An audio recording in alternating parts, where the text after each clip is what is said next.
Sebelum Nabi SAW datang teman-teman sekalian ke Madinah, ada seorang sahabat Nabi bernama As'ad ibn Zurarah.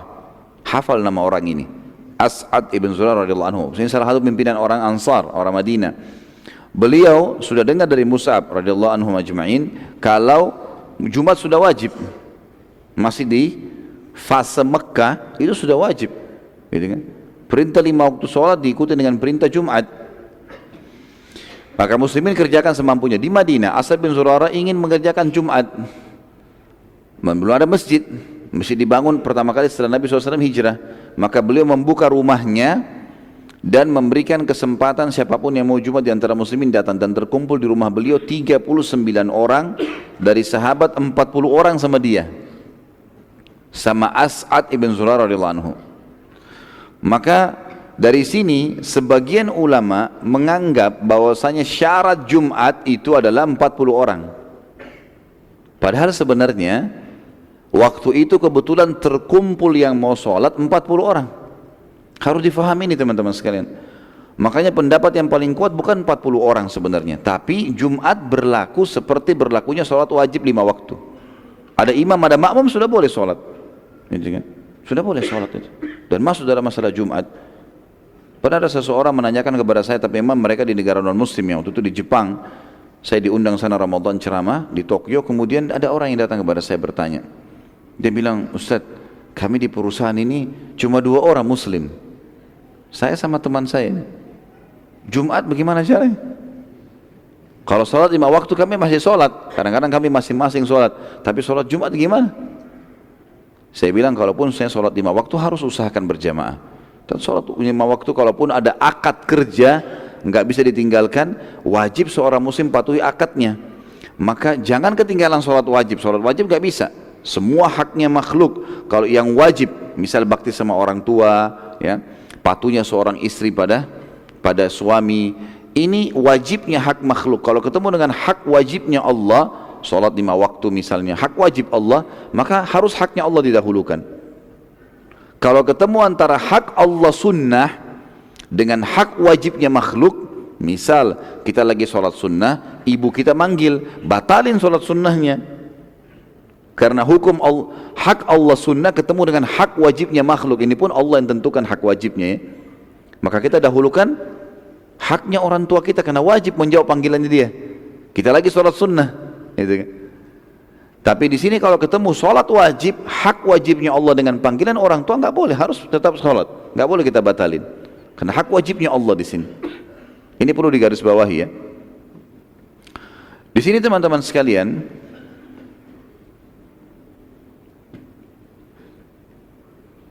saya sampai lupa tadi mau jelasin apa. Masalah sholat 40 orang, ya. Jadi teman yang di Jepang ini saya bilang sholat wajib harus dikerjakan. Jumat pun begitu. Dan cukup antum berdua sholat. Waktu sholat yang dibutuhkan hanya 5 menit. Ya, kalau sholatnya, ya. Jadi sholat sunnah nggak usah dikerjakan. Kalau memang ada akad antara kita dengan perusahaan, harus on time masuk jam 1 misalnya. Kita hanya punya waktu durasi 10 menit. Digunakan itu saja. Gimana caranya? Baik, saya ajarkan caranya. Tinggal salah satunya azan, kemudian yang satu menjadi khatib, dan khatib ini boleh dalam waktu yang ringkas misalnya, maka sesuai dengan sabda Nabi SAW, ya, termasuk kebijaksanaan dan pemahaman agama seseorang kalau khutbahnya pendek, sholatnya panjang. Maka khutbah di sini kata para ulama boleh dengan 1 ayat dijelaskan. Misal baca ayat dengan terjemahannya, karena mereka berada di satu perusahaan dan negara orang kafir nggak bisa sholat.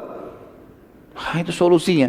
Maka mereka tinggal 1 orang baca ayat Al-Quran, dia baca terjemahan dari HP-nya, kemudian dia tutup, dia duduk khutbah kedua, lalu kemudian dia tutup, dan tidak harus duduk kalau tidak ada tempat duduk di sini. Dia kemudian berhenti sejenak, lalu kemudian dia khutbah yang kedua dengan doa, lalu dia tutup, lalu kemudian iqamah sholat berdua. Ini pendapat, ya. Ada pendapat tadi yang mengatakan berpegang pada 40 orang, maka kalau kurang dari 40 orang tidak ada Jumat. Allahu alam. Tapi yang saya lihat adalah pendapat yang rajih, yang kuat, Jumat tetap berlaku. Karena dia sama dengan hukumnya sholat duhur, sholat berjamaah 2 orang.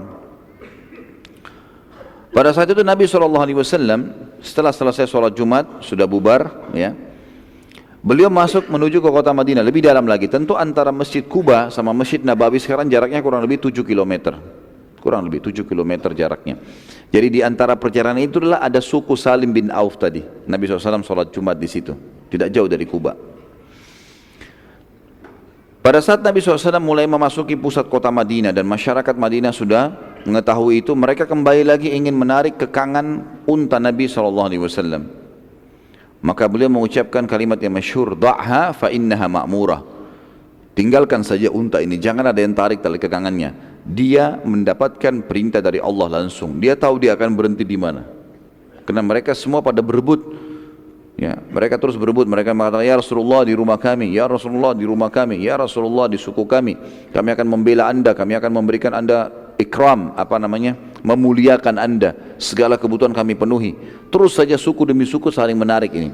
Tapi Nabi SAW mengatakan, da'ha fa innaha ma'mura, tinggalkan unta ini, jangan ada yang tarik, karena dia dapat perintah dari Allah, dia tahu di mana dia akan berhenti. Akhirnya saat tiba di wilayah suku Najjar, dan suku Najjar adalah suku dari keluarga ibu Nabi SAW. Ya, karena Aminah dari Madinah, kan?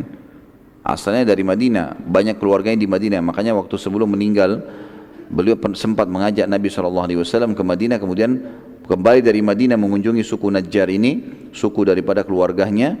Meninggallah Aminah di Rabwah, di wilayah yang sudah mendekati wilayah Mekah. Yang jelas Nabi SAW waktu itu pas tiba di suku Najjar, unta Nabi SAW duduk, tiba-tiba duduk di situ. Maka Nabi SAW turun. Lalu Nabi SAW tanya, ini tanah sekarang yang unta saya duduk ini tanahnya siapa? Kata mereka, ini tanah 2 orang anak yatim ya Rasulullah. Ada anak yatim di Madinah ini, orang tuanya mati, ini tanah warisannya mereka. Kata Nabi SAW, siapa walinya? Mana walinya? Siapa yang bertanggung jawab terhadap 2 anak yatim? Karena istilah yatim dipakai untuk siapa? Hah? Mana suaranya? Siapa itu anak yatim? Bisik-bisik mana saya dengar? Orang yang meninggal ayahnya, dan tidak dipakai untuk ibu ya. Kita di Indonesia tambah sendiri tuh piatu itu. Dalam Islam tidak ada istilah piatu, ada yatim saja ya. Anak yatim, nggak ada anak yatim piatu. Piatu itu bagian meninggal ibunya kan gitu. Makanya kita dalam hukum syar'i cuma ya anak yatim. Siapa yatim? Yang meninggal ayahnya saja. Jadi penaungnya dia, walinya meninggal, si ayah, penisbatan nama padanya. Misal fulan bin fulan meninggal, maka dikatakan yatim. Itu pun harus ada syarat kedua, belum balik. Nggak boleh nenek-nenek kakek ngaku yatim. Minta bantuan saya yatim. Nah, umurnya berapa? Sebelum balik dikatakan yatim. Sudah balik nggak ada lagi yatim ini.